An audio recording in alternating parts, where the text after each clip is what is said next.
Hello, everyone. We are letting everyone into the room. Thank you so much for being here. Excited to see you all this afternoon, late afternoonish, depending on where you are. All right, I'm gonna kick things off. Welcome everyone to the Beyond the Rainbow Leveling the Field Queer Women in Sports panel. Before we begin, just a few housekeeping notes. This event is being recorded for our archive. Please mute yourself during this event to avoid any interruptions. We will have a brief Q&A portion at the end of the program, so please feel free to pop your questions into the chat. There will also be a feedback form throughout the chat that you can let us know how you are enjoying the panel. We'd love to hear from you and our community about your interests. Please share your thoughts with us if you have a moment. But before we start the panel, I wanted to introduce you all to the Curve Foundation and to Lesbian Visibility Week. A little bit about us. The Curve Foundation is the only national nonprofit that champions the culture and stories of LGBTQ plus women and trans and non-binary people through community building, preserving history, and the intergenerational programs like this one today. The organization was built on the legacy of Curve Magazine, the groundbreaking lesbian publication founded in 1991. Lesbian Visibility Week is an annual international movement that celebrates lesbians, queer women, and non-binary individuals. It was founded in 2020 by Linda Riley of Diva Magazine and Diva Charitable Trust. Lesbian Visibility Week works to ensure that lesbians' lives, culture, and communities are visible across public, social, and cultural spaces. Lesbian Visibility Week centers the community connection and diverse leadership. Lesbian Visibility Week is powered by the Curve Foundation in North America. Please make sure you're muted, turn off your camera during the screening, and enjoy. I'm going to hand things over to our incredible moderator, Brenda VanLengen. Thank you so much, Dana, and thank you to the Curve Foundation. We are very excited about today and want to get started. This Beyond the Rainbow panel looks at where queer women stand in sports today, from pro leagues to local teams to the stories that shape how athletes are seen. Our conversation will bring together voices from broadcast, journalism, and global competition to examine visibility and access. And our panelists will look at the current state of play, including whether increased openness has led to real progress or new forms of scrutiny, and where gains are uneven across race, gender expression, and identity. We'll also dig into how media coverage shapes perception, who gets coverage, how stories are framed, and how queer women athletes are discussed compared to their peers, and all part of the equation.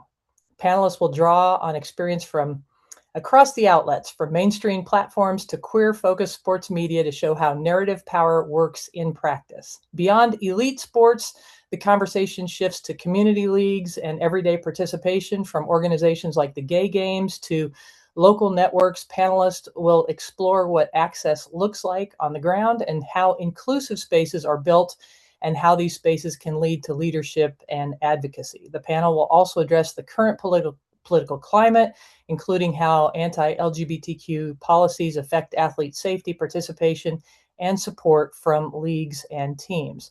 Throughout, the focus stays on queer women, their experiences, our experiences, and the systems that shape who gets to play and compete and be seen. So with that, my name's Brenda VanLengen. I'm a lesbian. I have been married to my wife, Capri, for almost 6 years now. I've helped raise 5 children, and I have now 3 grandchildren. And so intergenerational, I believe I'm the top end of that generational spectrum. And I am so glad to welcome all of my panelists: Kate Scott, Sophia Goodner-Rodriguez, Meghan L. Hall, and Rachel Pearson, who I will introduce individually and get everybody started. So I also just wanted to mention, shameless plug, besides my broadcasting I've been doing for 31 years. I started when I was 10 or something like that, I think. I call women's basketball games on television, as well as volleyball, softball, soccer in my past. And I've created a documentary series called If Not For Them that really studies the origin story of women's basketball in the decades before the NCAA took over. And so I'm excited about this panel today because queer women in sports is definitely not a new phenomenon. And I have been able to talk to a lot of those women that were participating and coaching in the 50s, 60s, and 70s to include some of their stories in my documentary series. So back to the future, back to now. I want to start off with Kate Scott, the lone woman to do play-by-play for NFL, NBA, NHL, NCAA football, the Olympics, and the FIFA World Cup. Kate Scott is the television voice of the Philadelphia 76ers. She says she laughs often and sleeps rarely. I know that's true. Kate's other gigs include the NWSL on CBS, the WNBA on the USA Network, preseason football. I mean, when do you sleep, really, Kate? That's amazing. Westwood One Radio for US World WNT Soccer, excuse me. And she continues to lead her voice. This may be the coolest thing of all. I'm sure gets all the cool points with the kids. The EA Madden NFL, the best-selling sports video game in the United States. She and her wife, Nicole, live in Philly in the burbs with their rescue pit bull, Piper. Welcome, Kate. Good to see you. She and I worked together several years ago on the Pac-12 network, I believe. Yeah. Yeah. So can you share some, just to get us started, your personal experience as a member of the LGBTQ plus community and how that's guided and impacted your career? Sure. Well, Brenda, first of all, it's great to see you. It's great to see you, my fellow panelists. Monica, thanks for being here, interpreting for us, and thank you to everybody who is with us for the next hour. We hope that, we give you some insight that maybe you couldn't find elsewhere. But Brenda, it's just, as you said, right? We've been around forever. So it is so cool because even when you and I were working together, what, less than 10 years ago, I don't know if we would have been having one of these panels. And now here we are talking about Yeah. ourselves and our lives openly. So I think that that is the coolest thing for me. I think I've been very fortunate to work in markets and for teams and for networks that have been incredibly supportive of me. I was lucky enough to come out early in my career back in the early 2000s, which feels like 50 years ago, but was only 20 years ago, because of people like Brenda, who had the courage and bravery to come out when it wasn't as safe as it is now. So I've been very lucky, and that's why it's so important to me to be on panels like this with all of you today and to talk about it because I have so much privilege and safety in this space. As a blonde, white, feminine-ish presenting woman, I know all the privileges that come along with that. So thanks for having me today, everybody. Yeah. Well, thank you so much, Kate. It's so great to see you. I'm going to introduce Sophia next, Sophia Goodner-Rodriguez. She is the co-president of the Federation of Gay Games, where she champions global inclusion and visibility for LGBTQ plus athletes through sport and culture. A public sector executive at Slalom, she leads large-scale transformation efforts for government and justice organizations across the U.S., and with over 15 years of experience, she brings a systems level perspective to equity and access. A former student athlete and current masters weightlifting competitor, Sophia also coaches youth jumpers and is a dedicated advocate for expanding opportunities and representation for queer women in sports. Welcome, Sophia, all the amazing things that you've done. Can you just start us off just with a quick sharing your personal experience as a member of the LGBTQ plus community that's guided and impacted your career? Sure, Brenda, and thank you for that intro. It actually, my knee kind of started to creak when you talked about the things I've been doing. I don't know, I'm feeling it these days. But I would say something that's really been just great for me is having someone ahead of me to say, it's okay to be yourself.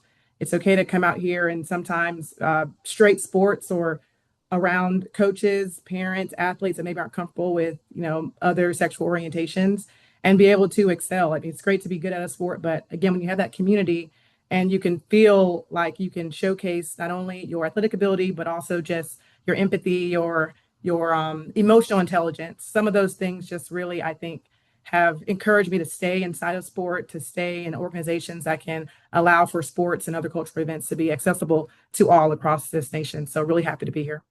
Well, we're excited for you to be here. Thanks, Sophia.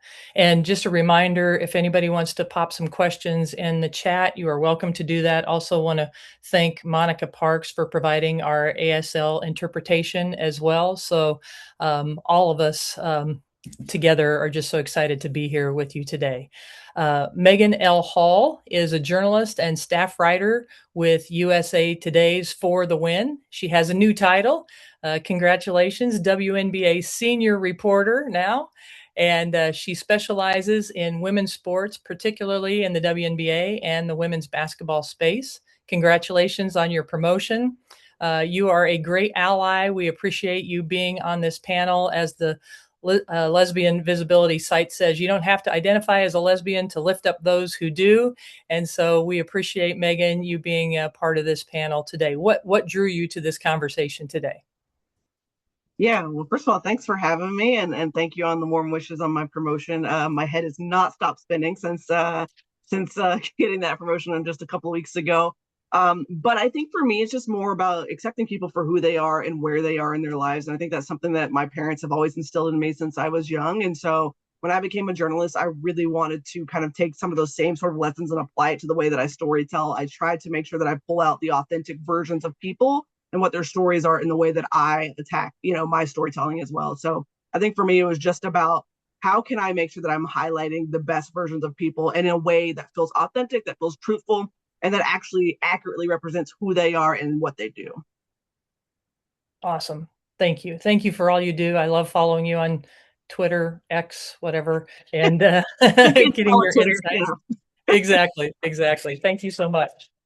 Then we'll go to Rachel Pearson, who I'm excited to have as part of this panel as well, a two-time Emmy Award-winning lead video editor at ESPN, whose storytelling lives at the intersection of women's sports and queer culture.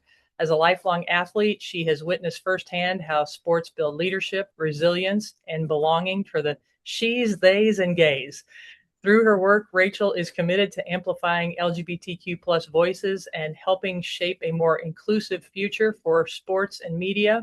So important.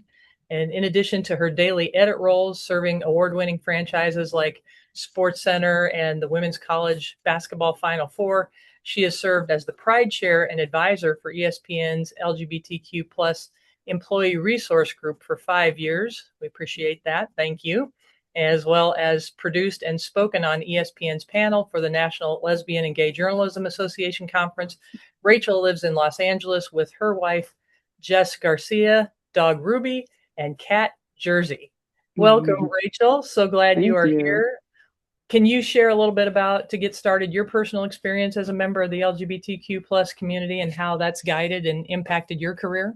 Yeah, of course. It's such an honor to be here talking with all of you legends. Grew up with your voices in my ear. So thank you so much for letting me be a part of this and tell my story. And I was lucky enough to come out younger when I was 18. And playing sports is where I learned everything about life. My parents didn't have answers to being gay. The TV didn't have answers to what it was like to date and to be a queer person. I didn't have any examples around me in my hometown. And it was when I was playing sports that I got to meet other gay athletes. And they pretty much raised me through high school travel ball and playing collegiate softball. Those teammates taught me what it was to be a leader, what it was to be authentic and to be myself. And I just took that with me into my career with that foundation. And in 2020, realized that I've been with ESPN for almost 20 years. And in 2020, I was like, it's time to really fight for your community. And that's what is important to me, is to shine a spotlight on the queer women who have built the women's sports that we see today and haven't necessarily gotten the recognition or the credit for it. And if I didn't see anyone else doing that, I thought I would do that in any ways that I could with the resources available to me. So that is why I do what I do. It's because of queer sports. It raised me, it built me, and I'm happy to give back. That's awesome. What a panel we have for you today, and we just want to remind everybody that's joining us to join in the chat, send in questions or comments. We'll try to get to that throughout the course of this. And so we're just going to set up and have a conversation. And if I see everybody's muted when they're not on, but if you have something to say, if you want to comment and follow up on what somebody else says, you are certainly welcome to do that. I will try to guide the conversation here, but we're all part of this. So let's all join in and join this conversation. So, Kate, how about let's start with you. You've called games across major men's and women's sports leagues. Where have you seen the shift in how queer women have been covered over the last 5 years? Well, I think that one of the stories of the last week kind of is a great example of it, right? Meghan Rapinoe and Subaru breaking up, and it was news everywhere. I'm sure all of your phones blew up, and it was all over social media. But it's always interesting to me, whatever news site you go to, whether it's a sports site or a non-sports site, and they have like the 5 or 6 top stories of the day. And that was one of them on almost every site that I went to, which was fascinating to me. And I think speaks to what my answer is for this, Brenda, is we're being covered as full people now. Because when you and I were first working together, it was they were an athlete, they were a coach, they were a manager, and that was all we got. We never got any of the stuff that we would hear about maybe our straight male counterparts, right? We would hear about the wives and the kids and the dogs and the cats and everything we just heard in our intros. But it was always Brenda, what a hitter, and that was that was all we got. It was Kate, what a broadcaster. And that was it. That's where our story stopped. So that has been the big shift that I have seen, is that we're now getting the full picture of a lot of our fellow members of the LGBT community, the queer community, is we're getting the 360-degree view of the athlete and the coach and the player and the referee and the broadcaster now, whereas that wasn't the case not too long ago. Yeah, that's a great recap. I love that. Yeah, and everybody's phones on here, I'm sure, blew up with the news, and everybody has feelings about that and want to jump in on it, and and that's part of the vulnerability of coming out too. You share that side of your life as well when the breakups are tough and much more visible when your whole life is visible. So. Good stuff. Meghan, let's go to you. Covering women's sports as you do on a day-to-day basis, where are you seeing real momentum, and where do you see that coverage is still falling short? Yeah, so I'm probably actually going to piggyback off of Kate because, I've got a whole lot of texts when that news dropped of, did you see this? And please respect my privacy as I process this.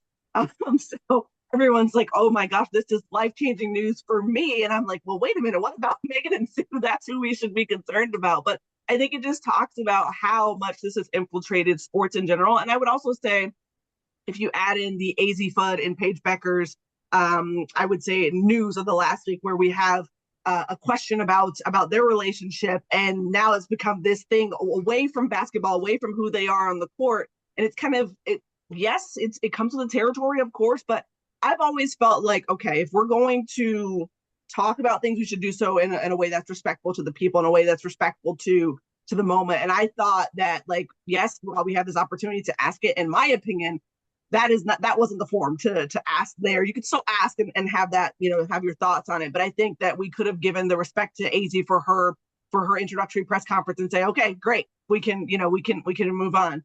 So I think that there's a shift there to people wanting to know more. I think the larger that women's sports gets, the more that it grows, the more people are going to want to know, what do you do away from the court? What do you do away from the soccer pitch? Like, who are you outside of that? And I think that's something, to Kate's point, that we hadn't seen before, where people really actually want to know, okay, do your kids dress you? Who's your stylist? What kind of food do you feed your dog? Those are the things that people are going to want to know more of. Yeah. That is true. And it's interesting. Yes, as players and athletes and coaches themselves are able through social media to tell more of their own stories, then there's more curiosity and there's more follow-up questions. And then, sometimes it's the time to ask the questions, sometimes it's not. And so, still kind of navigating that in this space as well. Sophia, from a global participation lens, are more queer women entering sports spaces, or are barriers just shifting, or is there just more awareness now? Yeah, thank you for the question. I'd say from the perspective of the Federation of Gay Games, we are absolutely seeing more queer women enter sports spaces globally. Our participation reflects that. We've got Gay Games Valencia in 2026 coming up this summer, and we just reached 9,000 participants last month registered. So what's clear is that the access, unfortunately, still depends on the geography and the local culture. So in some places, the door is wide open. In others, it's still being pushed, or unfortunately, the door might not even be available in some cultures. What's really accelerating the change, and my fellow panelists have talked about this, is the visibility, is social media, is a larger acceptance across different industries and different domains. So when queer women see themselves not just participating, but leading and thriving in sports, it expands what feels possible. So I wouldn't consider it just as growth, but it's more of a shift of who feels like they belong. And that's why we're seeing that growth. I love that. And Rachel, before I jump into the next question, I just, with you behind the scenes and editing, I'm just curious what you're seeing as where has there been growth, but where are we still missing out on opportunities? Oh, I mean, I think the only reason we're missing out on opportunities is time in the day at this point. I like the sky's the limit for possibilities. Uh, I've definitely seen an uptick in the videos because on a daily basis, I'm supporting every studio show that gets put on air. So I see everything from NFL to UFC to wrestling to women's sports, college and WNBA, NWSL. I touch everything. And there's definitely been an uptick, especially in the sports center world where it's a rundown and the top stories of the day go in the rundown. There's way more women's stories in those top in the A's, so I've definitely, yeah, I've definitely seen an uptick in the content that we're putting out, the stories that we're touching on and trying to tell. There's always room for more though, right? No doubt. It's like, what took so long, Yeah, right. uh, for those that have been battling for a long Welcome time. to the So party. exactly. Okay, so in this climate now, Sophia and Kate, I know you're going to both weigh in on this, but how are the anti-LGBTQ policies affecting not just athletes, but the way their stories are told and supported by the teams and leagues and media? So, Sophia, let's start with you. Yeah, thank you for the question. We've seen firsthand how policy doesn't just impact the participation, but it really is shaping our storytelling. So, Gay Games 11 is a great example. That was back in 2023. It was originally awarded to Hong Kong, but due to the evolving policies and concerns around safety and inclusion, we ultimately co-hosted with Guadalajara, which was never happened before. Typically, the Gay Games is every 4 years. We vote on location. We all go to that place and share the love, the experience with everyone. But unfortunately, because of anti-LGBT policies of the government, people were asking for refunds, deciding not to travel, not feeling safe, not feeling included at all. So we had to make this decision, and it wasn't just operational, it really reflected the reality of the environment of the time. So what we tried to reinforce for us was when we have those policy constraints from organizations, from leagues, media becomes cautious and that can dilute the visibility. But we tried to kind of go head on and get closer to it and split our board. Half the board traveled over to Asia, the other half down to Mexico. And we showed the importance of creating those alternative spaces. And actually, from a business standpoint, that's something we might actually look to in the future, just because we don't want to not take the games to a specific culture, specific region of the world because of anti-LGBT policies. How can we ensure people have the opportunity, regardless of their geography and regardless of their culture? Yeah, that's fantastic, Sophie. And I'll just talk on a much broader scale with the leagues. I think most everybody probably has seen it since the administrations have shifted. We can go all the way back towards 2016 when every single sport, every single team, for the most part, was having a pride celebration of some kind, right? A pride night, a pride game. And now we've seen those numbers dwindle, and some leagues have checked out entirely. Um, and there's no doubt that that's tied to the anti-LGBTQ legislation that continues to just be top of mind for me, and I'm sure most of you, all the time. So I'm hopeful that this is, I believe that everything is cyclical in life, and we've had some great turns in the cycle and some not great ones, and I'm hoping that this is just one of those periods, and that hopefully things will cycle back to a much better spot in the next couple of years. So yeah, it's been disappointing, definitely, and not surprising at the same time. Your reminder to get out and vote, right? Yeah. Any other comments on that subject before we move on? All right, Rachel, let's go to you. When you're working on a story, what makes a piece, and let's talk specifically about a queer woman athlete, feel like a yes for you? What helps it move forward? And I'm just curious, just can you give us some examples of the work that you've done to highlight queer women in sports? Yeah, I think what makes something feel like a yes for me is if at the end of the day I can hear their authentic voice come out at the end of the project, and we haven't somehow hijacked their words or, unintentionally censored them in some way. If I can really, so I spent a lot of time with footage, and I feel like as an editor, I get to know the people that I'm cutting something about. Yeah. So if I feel at the end of the day that I hear their authentic voice, then I think, it's a yes for me. Um, and on the line of authenticity, right now, for me, queer joy and celebration and triumph and victory, those themes feel more authentic to me than the historically told traumas of the queer community. While those are important, the obstacles that we're up against are legit and are still present. Leaning into that joy and celebration is something that I think should always be a yes. And as far as projects, I try to do that in different ways in my job. So I don't necessarily, I'm not necessarily a reporter or a producer where I'm pitching a lot of things, but ESPN does give me a little bit of runway if I have project ideas. Um, I'm allowed to, sort of run with it as far as I can. And when I got involved with ESPN Equal, I was the pride chair for them, and I'm not really good at like setting up cupcakes and like, passing out stickers and flags and stuff like that. But I do know how to storytell. So I put together a spotlight series and let 6 of our leadership team members sit down all across the country, Charlotte, Bristol, LA, and tell, people in our company why our queer voices matter, why they're important now more than ever. And that was a project that was really well received. And the following year was the year that Jenny Wynn opened the sports bra in Portland, Oregon.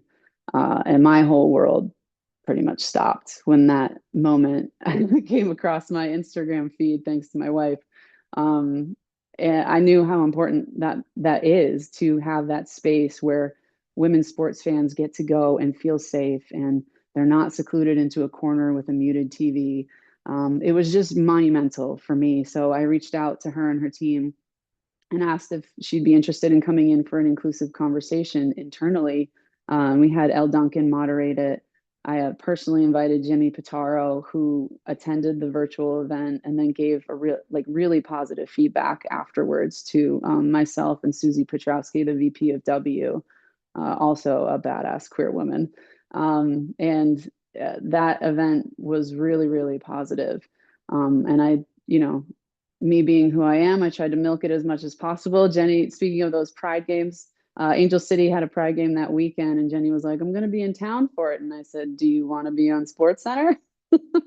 And she was like, "Hell yeah!" And I worked with our LA Sports Center team, who historically puts women's sports at the top of the rundown, and they were psyched to get her in there. And we even did a feature. We pitched a feature at the same time, which took a year to greenlight. Once she franchised with Alexis, the ESPN couldn't deny that this was a thing, and we got the project greenlight. And I was given the opportunity to edit that. And sitting in the edit chair and knowing Jenny's story and feeling like I am Jenny because Jenny is one of us.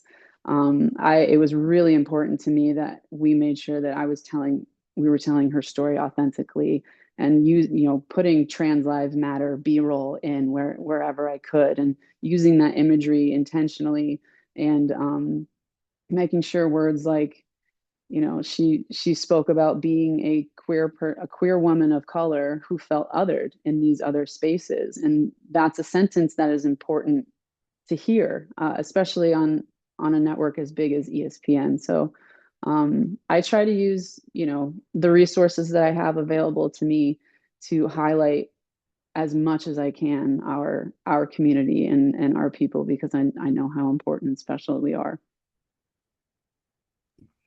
That's awesome. And it's great for people to kind of know what goes on behind the scenes to bring those stories to light. So thank you for sharing that. That's awesome.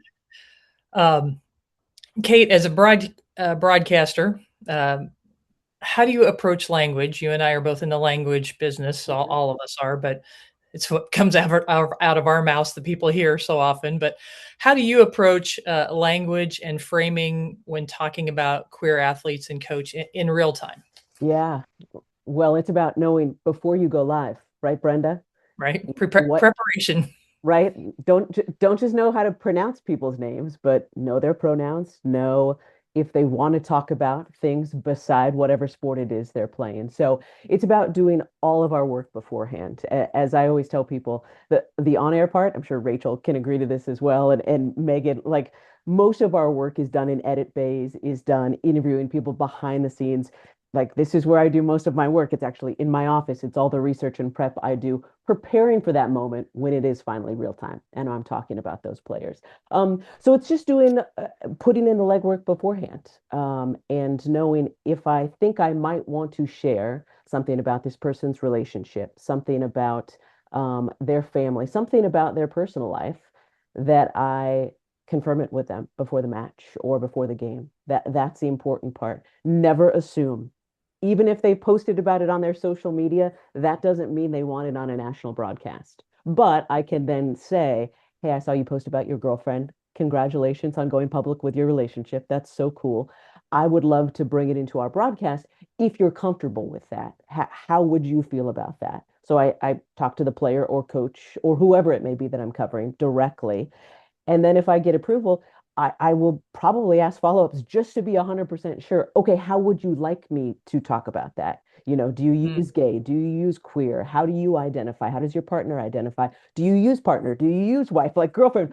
Tell me all the things. I will be your propagandist on air if I even go live with this story.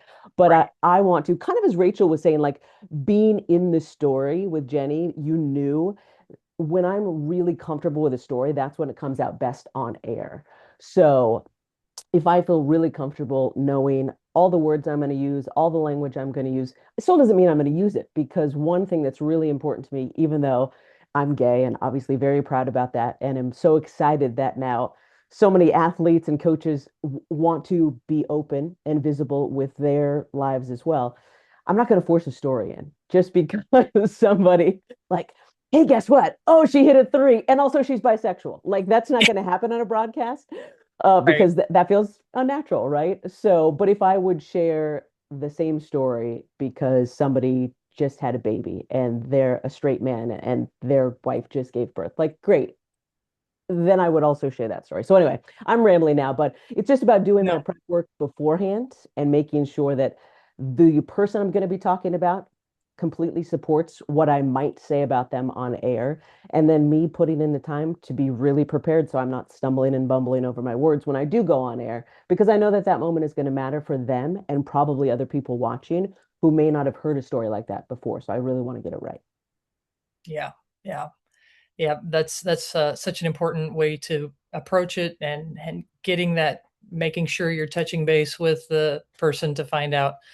I had a game this year where one of the coaches, her wife, and their little adorable little girl, were telling us their story, and then it was one of those games where it kind of got away, and their team was not doing very well, and I just didn't feel right about trying to squeeze that story into what was happening on the court. But yeah, there's always weighing all of that as we approach these stories. So thank you for sharing that, Kate. Meghan, how does coverage of queer women differ from queer men in sports media right now? And with the popularity of heated rivalry, have we seen any shifts in that coverage? I would say from my lens, I feel like queer men are probably not talked about as much. It's still treated as a novelty, so to speak. Like it's very taboo and we don't really dive into it as much. Women feel a lot more, and I'm gonna put this in quotes, acceptable to talk about. And so, people are like, yeah, we can totally dive into that.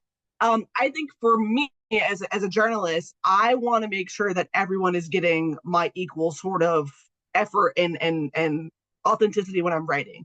My lens is a little bit different probably than most other media members, and I say that like respectfully to anyone else who's in the media. But I pride myself on looking for the emotions. I pride myself on looking for the story there that no one else is asking about.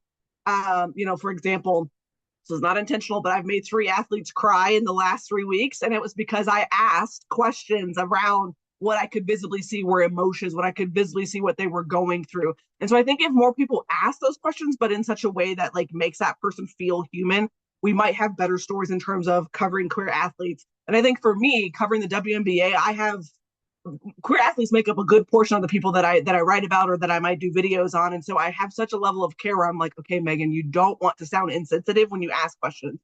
You don't want to sound ignorant when you ask questions. So to Kate's point, I do a ton of research before I ever even ask a question or before I write something.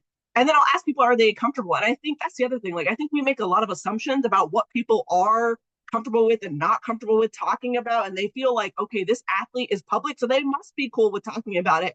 And it's like, yeah, my job might be in the public, but I am not.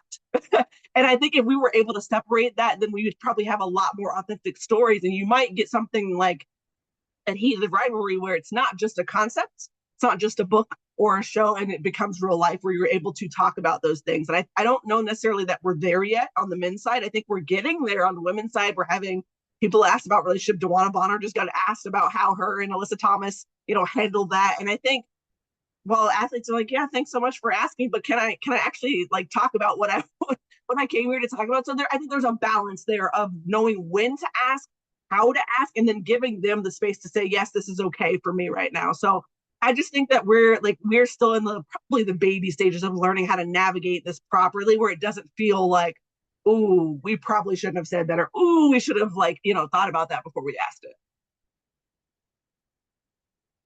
Uh-oh, if you're talking, Brenda, we can't hear you. I saw that. I saw that right away. Thank you. I appreciate that, Meghan, because yeah, there is still a lot of navigating and making sure that we're saying things correctly and using the right terminology. I think there's a panel tomorrow in the Lesbian Visibility Week that talks about terminology. And as I'm on the upper end of Gen X, I'm always like, okay, now what words am I supposed to say? I need to navigate all of that. So I want to go to one of our questions from the chat. My good friend Shelly Breen has asked us, in terms of visibility, was there a particular queer sports role model you saw when you were younger that still holds in your memory, whether you identify as a queer woman or not, teacher, coach, or teammate? Of course, I'm just going to take the first part. Of course, Billie Jean King was such a role model for us. Martina Navratilova as well. I remember running into her maybe 15 years ago or so and telling her that I was a broadcaster on ESPN and I'm a lesbian. And she's like, "Are you out?" And I may or may not have been at that time. I'm like, well, kind of. And she's like, "It's important for you to be out." And so, it was just having a role model as she has been, and then just even having that interaction with her was an important step in my career. Anybody else? Yeah, I'll jump in and say, Rachel, did you have someone? Oh, Diana Taurasi, the GOAT. And this was I grew up in Connecticut. Sorry, I didn't mean to cut you off, Meghan. No, Grew up in Connecticut as a Husky fan, watching on Connecticut Public Television. since '95. And when I saw the way that Diana Taurasi played, and she had very similar swagger to myself on the field, I was like, oh, okay, I see you. I don't know what I see because I don't get it yet. And you're not out, but like I see you. I love that. Uh, Meghan? I would say probably Candace Parker is the one for me. CP just didn't care what anyone thought. Like she's just gonna go out and play. She's breaking ankles and dunking on people and then going home to take care of her child. Like, and I thought, to me, I felt like she was always her most authentic self when she was out on the court and then away from the court. She's still the same person. Candace was always going to say what she thought and how she felt. And I think DT kind of reminds me the same way. Like DT is going to tell you exactly how she feels, regardless of how you feel about her. And I respect that though, like, because that takes a certain level of confidence to have as a person to be able to go out and say, yeah, I don't really care what you think. And so I think for both of them, I think they kind of both kind of lean in that same vein of like they are authentically themselves. And I think those are the things that stand out to me, is people who can just be who they are all the time. And I think that's awesome. Love that. Sydney Colson and Teresa Plaisance do a terrific job right now. The Stud Buds, there's just a lot of young women that are carrying the torch that I love to see. So thanks for that question. We'll get to a couple of the others too. I want to go to Sophia to bring you back in. The gay games operate at a global scale. How has it evolved and increased access over the years? Yeah. So what's been really powerful to see, especially from the game perspective, is the evolution from a single global event into a broader ecosystem of belonging. Yes, participation has grown, but more importantly, access is expanding. So we are completely removing barriers for athletes of all levels, identities, backgrounds, feel like they have a place. In my prep for this conversation, I asked our director of people strategy, like, hey, what are our top member organizations, so I can kind of share with this group. And again, this ecosystem, the European Gay and Lesbian Sports Federation, they've been around since 1989. They're over all gay sport in Europe.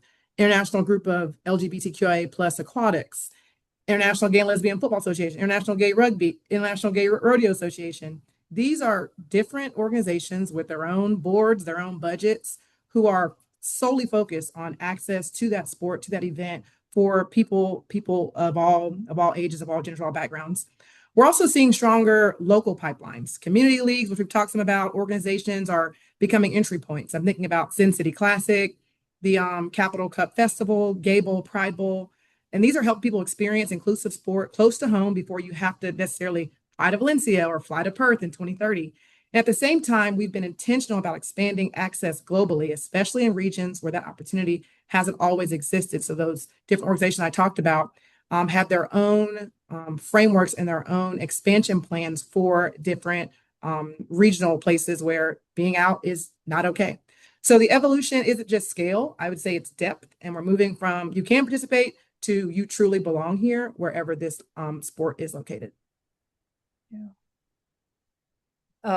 I have a few questions I can ask, but I see several in the chat right now. So I wanted to see what we can pick up here. A question for Meghan and the panel. Is there an example of a really great storytelling around a queer athlete that sticks out to you, and what makes it stand out? What do you feel is the best way to tell stories of queer athletes? I know you referenced that a little bit before, but without distracting from their athletic achievements. Oh, that's a good question. They're coming with the heavy hitters today. I would say something that sticks out to me is probably Brittany Griner. Sorry, y'all are getting my son in the background, so that tells you how real this conversation is. But just the beach. All we see is the beach. It's always the case when you're doing something important. That's when the children are in the background. But I would say this was shortly after BG had come back home. And I remember being in Atlanta covering the Dream. This was Tanisha Wright. She was the head coach at the time.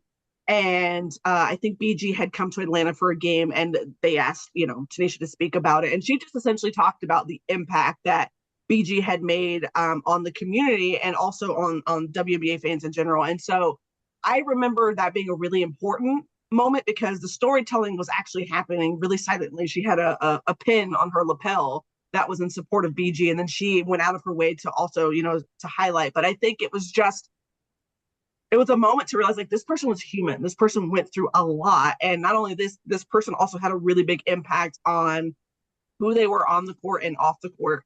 And I think for BG, she's always been the type of person to try to maintain her authenticity. Like if you ever get the chance to talk to her, she is a big kid. She loves four-wheelers and all the outdoor things. And like that got lost in the news cycle. It really got lost in the news cycle. And so I thought that it was really good to hear people talk about how important she was to basketball, how important she was to fans.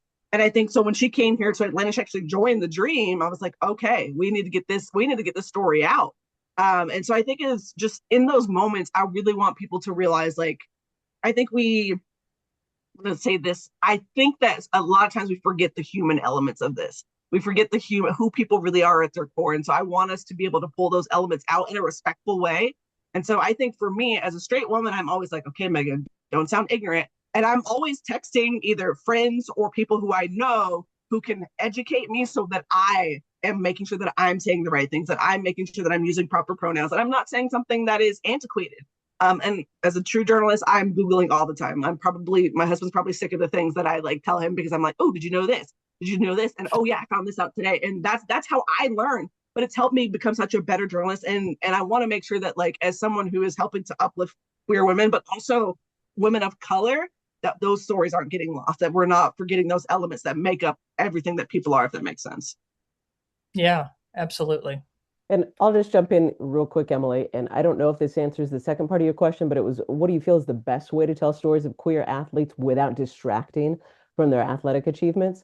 So, not an athlete, obviously, Emily, but am a queer, gay, female broadcaster who is trying to just be a broadcaster who also happens to be a woman who's gay, right? I'm sure you can sense the subtle differences there. So, one of the favorite pieces that I've had written about me didn't mention any of that. It was about my broadcasting career and how I've climbed the ladder and all these different things. And then, really subtly at the end of the feature, it because I was talking about like, how do I limit with everything I'm doing? And credit to the author who just said, and just a couple of weeks ago, while Kate was out walking with her wife in the morning as they were walking the rescue pit bull Piper, like normalized it, right? Just like mentioned wife, a part of my life, and it just became a part of the story. So it wasn't like this woman is gay, she's queer, right? She just normalized it as if I was a straight man walking with my wife, that would just be like a little note in the story, but it wasn't the story. So I sent her an email afterwards and was like, I love how you just kind of slid that in so that people knew that I was gay because you know that that is an important part of my story, but I don't want it to be the story. So I just love how she just made it very subtle. So it was a note in the story, but it wasn't focus. It's respectful. And setting the intention before any story is the most important thing, right? Like, because that is super important. And then also the story that celebrates because from my perspective, I want to hear the queer side of someone because I think that the things that those people go through in their everyday life and their lived experience is the thing that produces who they are.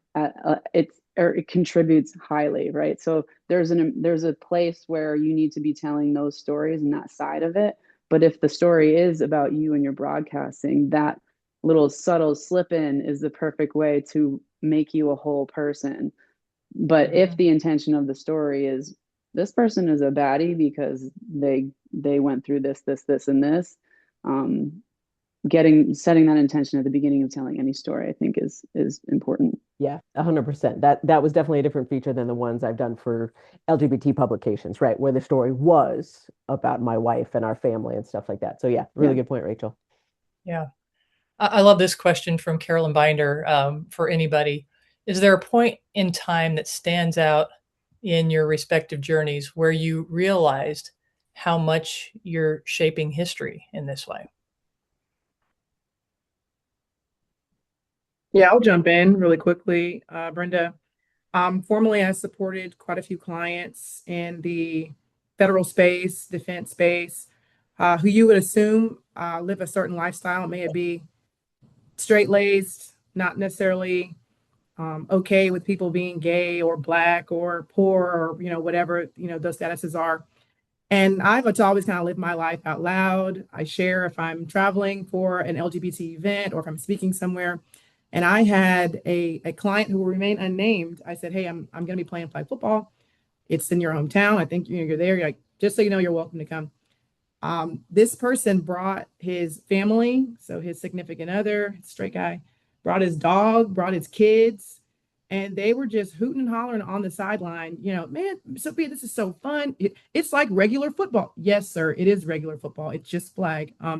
But that's where I really saw sometimes people have to see you for who you are, maybe be uncomfortable with it. But as that relationship grows, as you guys kind of build that rapport, we still have something in common. Not everything, but we have enough in common where you can come and enjoy something I'm enjoying, and we can still be copacetic about it. So that was where I knew, hey, just keep being yourself, and people are going to see that, recognize that, and appreciate that. And I think we were all the better for that fun weekend playing flag football. Love flag football. It's I'm in Kansas. They're voting today whether it's going to be a sanctioned high school sport. So very excited about that right now, and wishing I was a young kid again, because that would have been my sport.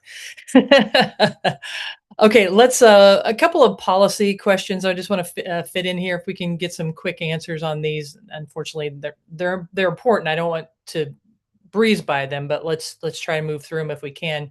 Meghan, what impact are current anti-LGBTQ policies having on the athletes that you cover? Ooh, it's a good question. So I think right now I think of it in terms of expansion teams. So where potential expansion teams might go. Like for example, I think there was chatter a while ago about, potentially putting an expansion team in Tennessee. So Tennessee is the historically conservative sort of state, where you have the WNBA, which is very much open, a lot more liberal probably than Tennessee is. And so I think the concern there is, will your athletes feel supported? Will they feel like they can go out and just be themselves? That's the kind of things that I think about. I think outside of that, as my son chimes in the background, I think outside of that,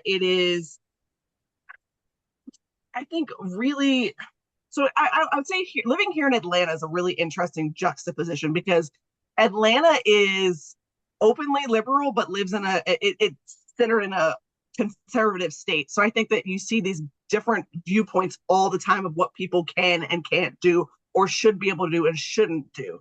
And so for me, I feel like that kind of shapes the way that I think in terms of, okay, what might athletes be facing if they go travel somewhere? What might they be facing if they decide to go join a team somewhere? What might they be facing in just their everyday lives? Are they moving somewhere that is going to support them, that's going to support their families?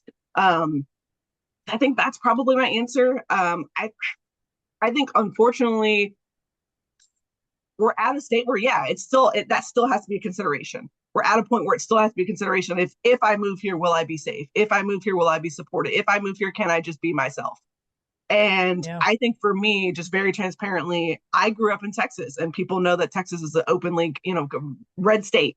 But to that point, the way that my parents raised me was always to meet people where they are, to always meet people no matter like what side of the aisle that they're on, and meet them for where they are and appreciate who they are. And so that's the way that I've kind of approached things. And so I hope that we get to that point where it doesn't necessarily have to impact people. They have to make decisions that are essentially based on their safety, or decisions based on their comfort, that they can be able to move to where they need to be, if that makes sense. Yeah.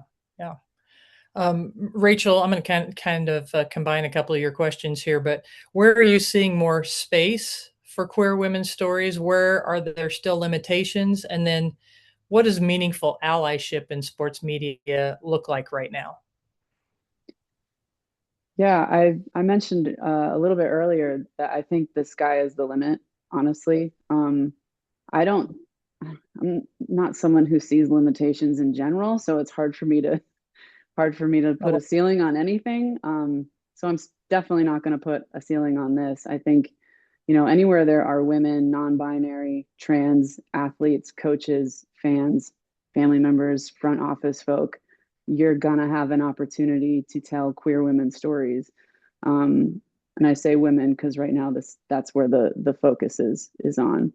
Um, as long as storytellers keep telling their stories, I think that if I'm going to put a cap on anything, it's as long as we're telling our stories, the money is pouring into the business of women's sports. Someone's going to pick it up. Um, and it's funny to me.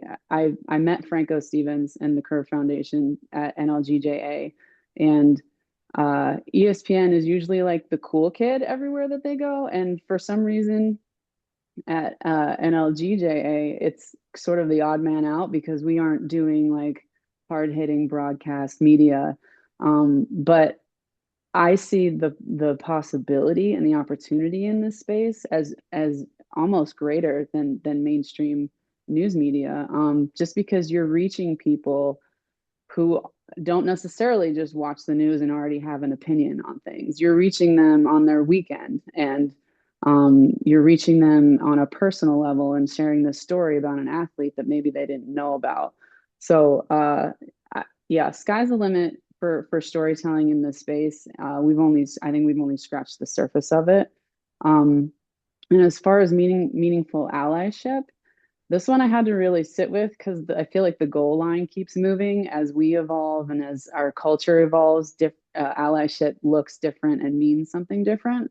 But I think at this point, queerness is a foundational element of women's sports. So the acknowledgement that we are in this space is like a baseline. I think that should be a baseline, is just acknowledgement that we're here. But taking it a step further, I think leveraging heteronormative privilege to ensure that queer people get a seat at the table and then getting out of their way is probably the strongest form of allyship to me. Let queer people talk about queer people to queer people without having to code switch, without having to, go through an ally to tell the story.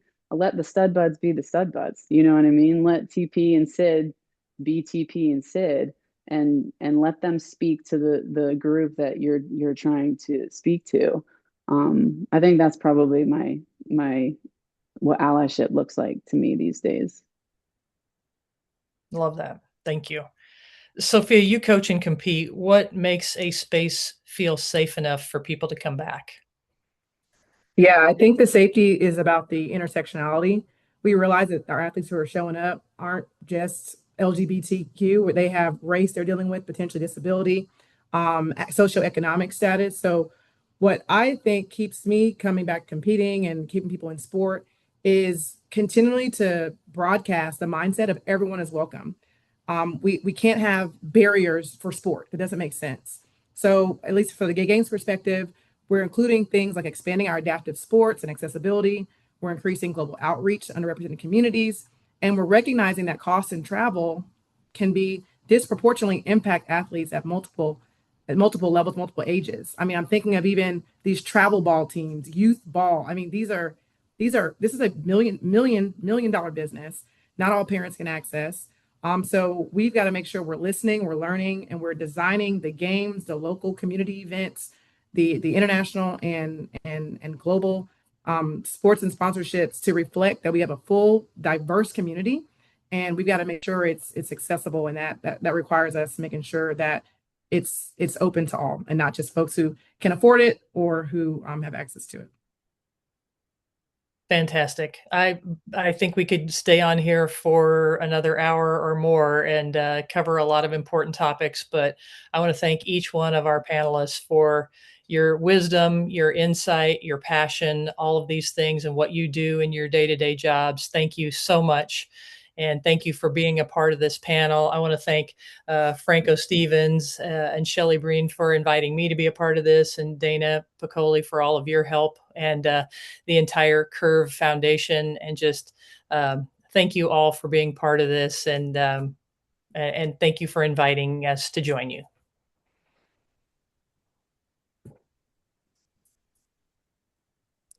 Dana, I know you have a few words here.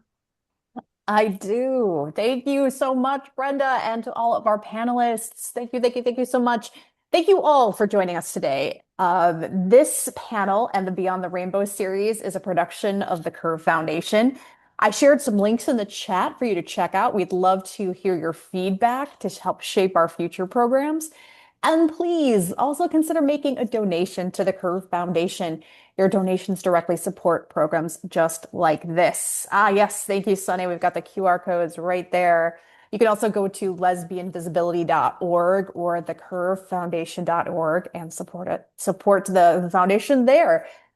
Thank you again to everyone, and thank you and happy Lesbian Visibility Week.